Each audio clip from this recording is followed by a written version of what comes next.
Hi, my name's Phil. I like talking about politics, and in this video I'd like to discuss how Boris Johnson's global Britain has played another blinder this week by agreeing a fantastic fishing deal with our Nordic cousins in Norway. Long live Brexit and all that. Oh wait, no, hang on a minute. What I meant was how Boris Johnson's Brexit Britain couldn't even come up with a fishing deal with Norway, meaning even more British fishermen are out of work now. Thanks for that. But first, if you'd like to be notified of daily news and politics, please subscribe to the channel and click the bell notification icon. So it looks like George Eustace, who is the Cabinet Minister for DEFRA, which oversees fishing and farming, has some explaining to do. He's already facing action from one group of British fishermen who aren't impressed that he lied to them about being able to sell their products in the EU after Brexit. And now it looks like another group will be wanting an explanation as well. Because for all the focus of non-UK fishing vessels in British waters, it must be borne out that there are plenty of British fishing vessels in non-British waters as well. Or there were. The Kirkella, for example, is a huge trawler, absolutely massive, operated around the Arctic waters catching cod for our chippies up and down the country. And this will not be happening now. There's a lot of jobs quite local to me are going to be buggered. Our Brexit government have chosen to no longer pursue a fishing deal with Norway. Now, this isn't Norway refusing to come to an agreement. This is our Tory ministers ending the talks and walking away, leaving more British fishermen permanently out of work, and also meaning that all of our cod will be now caught by foreign fishermen. Not to worry, I'm sure John Redwood will just suggest that we swap out the cod for our homegrown mussels and oysters that were growing in raw sewage. Jane Sandell, who's the CEO of UK Fisheries, which is a firm that is owned by Icelandic and Dutch group, but it operates in the UK, it employs people in the UK, and it pays all its taxes in the UK.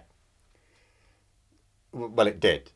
I mean, I suppose it won't be paying any taxes now or salaries come to that because it's not allowed to operate thanks to this Brexit government.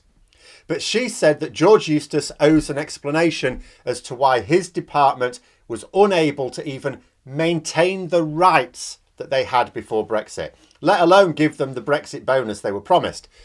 And this is a very fair point. See, fishing is not an industry that was told not to worry about Brexit, because some were. Some much larger sectors of our economy were told, don't sweat it. You know, we can see how you might think Brexit will be bad for you, but it won't. Nothing bad will happen. But fishing was specifically told that they would be a Brexit beneficiary. They would play witness to a new golden age of fishing in the UK. Get ready for the Brexit bonuses. They're just around the corner. Well, now we have quite a lot of fishermen who either aren't allowed to fish at all, as is the case here, because they're not actually allowed to operate in the waters they were doing. There's some that can catch, what they could before, had no problem there, but they can't actually sell it. So what's the point? So now they're not catching anything because they can't sell it.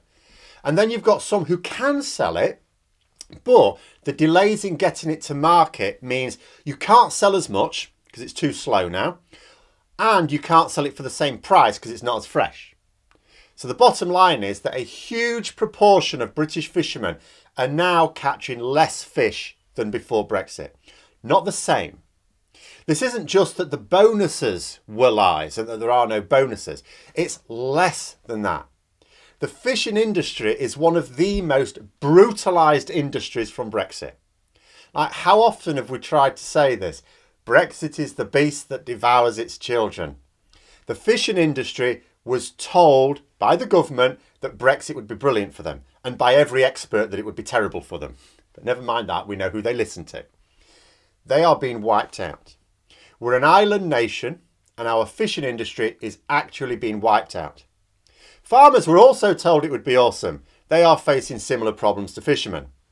The Brexit deal was designed to increase the competitiveness of our financial services sector. And yet those in the financial services sector are begging the government to do the precise opposite of what Brexit is actually delivering for them. So what do the government have to say for themselves about this? Well, naturally, they're blaming foreigners. It's what they do. Like when it transpired that we couldn't sell much of our shellfish in the EU, Eustace tried to say that the EU had made a new law. When people pointed out that the law had existed for years, look, there it is, long time ago. In fact, you were one of the governments that actually put the law in place there. UK, when we were members, you see. It's been there for years. Oh, right, yeah, okay. So then he switched to saying that the EU promised him that we would be exempt from it. He was then asked to provide the proof of this. Where's the letter where you had this assurance then, Mr. Eustace? Still not seem to have seen that one. We've seen the letter from him before Brexit where he admits that he knows about this rule, but not the one that is supposed to prove it wouldn't apply to us. The same thing here. They're blaming the Norwegian government for the fact that they have cancelled the talks. They said, and I quote, "We have always been clear that we will only strike agreements if they are balanced and in the interests of the UK fishing industry." Now, I think there's two things I could say here. One, well, once I'd finished laughing, in the interests of the UK fishing industry. See, I would like to ask Mr. Eustace to point me to a single line in any Brexit agreement with anyone that we have where it is in the interests of the UK fishing industry. Just one line. Point me to one line that the UK fishing industry is happy with. Because the evidence from their representatives tends to be that they consider Brexit to be an unmitigated disaster. How, for example, is it in the interests of the UK fishing industry that we are not allowed to land our own Arctic cod? That every time we now buy cod in this country, it will be landed by Norwegian fishermen. There is absolutely guaranteed you cannot now buy cod in this country that has been landed by British fishing vessels providing jobs in Britain. And you know, these Norwegian fishermen can of course sell it here tariff free. No problem there. No involvement from the hundreds of people who are now going to lose their jobs because our Brexit ministers, when it comes down to it, are crap at striking trade deals. The second thing is that I don't even think the statement's true in any sense. You know, he said that they've always been clear that they will only strike deals that are in the interest of the UK fishing industry. Did he really say that? Before Brexit, that is. Did he? Now, I can't say he didn't just because I can't remember him saying it. Absence of evidence is not evidence of absence and all that. But could anyone point me to such a statement that predates Brexit? Because I can remember them saying that Brexit would be brilliant for fishing, that the deal would give them increased control, let them catch more, and there wouldn't be any reduction in their ability to sell. But I can't remember any qualifiers. I can't remember them suggesting that they wouldn't strike deals unless it was in the interest of the fishing industry.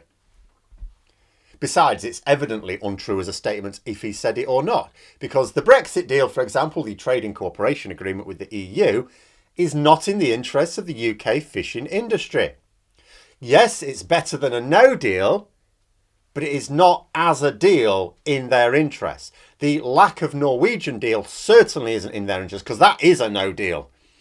We actually have a no deal Brexit when it comes to Norwegian fishing waters. I'd even propose that the government let the UK fishing industry look at the Norwegian proposal, because what we've got, presumably there's a Norwegian proposal which the UK government aren't happy with. I get that, that's fine, that's how negotiations work. And this is why we've tried to say, trade deals take a long time. But anyway, the Norwegians will have some proposal which is not in the interest of the UK government, so they think. The UK government's proposal is no deal at all. Now, what I would suggest is, okay, get representatives of the UK fishing industry, put both proposals down in front of them. Do they really prefer the no deal to whatever Norway are proposing? Because I can't be sure, I'm going to guess that the recently chastened fishermen of Britain will probably now agree that actually a bad deal is better than no deal and that the best deal of all was being in the EU. And if they wish their industry to ever grow back again, they might do well to actually start fighting for it now. That doesn't mean whining about what was said about how great Brexit was going to be. It was never going to be great. It never will be great. Forget it. It's done. With the help of the UK fishing industry, Brexit was delivered and then immediately turned around and bit them on the arse. So now they need to fight for the future, and that future is not Brexit. If the future is Brexit, they have no future. It's really that simple. Now that means taking aggressive action to force the government to reverse the damaging impacts of Brexit. But anyway, those are my thoughts. Let me know yours in the comments below. Hope you found the video interesting. If you did, don't forget to click the like button. And if you'd like to support the channel further, please also click the Patreon link for details. And until next time, I'll see you later.